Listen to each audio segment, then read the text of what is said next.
La construction du nouveau centre hospitalier Princesse Grace est entrée dans sa phase concrète avec la signature du contrat de maîtrise d'œuvre.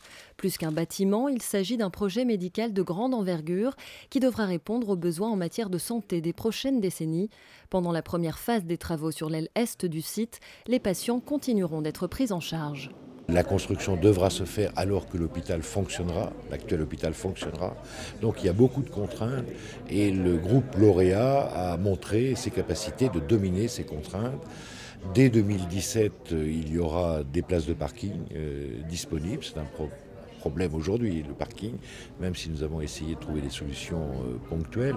Et puis ensuite, en deux étapes, 2022-2026, le nouveau hôpital Princesse Grace ouvrira et offrira, je crois, d'excellentes conditions de soins à la population. Ce bâtiment, aux normes les plus avancées en matière environnementale, s'intégrera parfaitement dans le tissu urbain.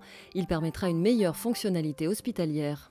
Ce projet, on l'a envisagé sur deux plans, sur un point, je dirais, fonctionnel, puisque c'est un hôpital et c'est un outil de soins, d'une part, et puis sur un plan urbain, parce que c'est un hôpital important dans un site très particulier, et donc à la fois sa conception architecturale et la façon dont il s'accroche à son territoire est déterminant dans la démarche. On a identifié une zone de prise en charge, non pas de soins, mais de consultation, de diagnostic, imagerie, laboratoire, autour de l'accueil, qui est un grand plateau qui ouvre sur le site, et puis une originalité du projet, ça a été de rejeter toutes les circulations à l'extérieur de façon à avoir un plateau technique unique et uniforme qui permettent des évolutions, puisque les plateaux techniques que sont les salles d'opération, les salles de radio-interventionnelles, sont des techniques qui évoluent en permanence. Cet hôpital nouvelle génération prévoit la création de 394 lits, sans compter le service psychiatrique.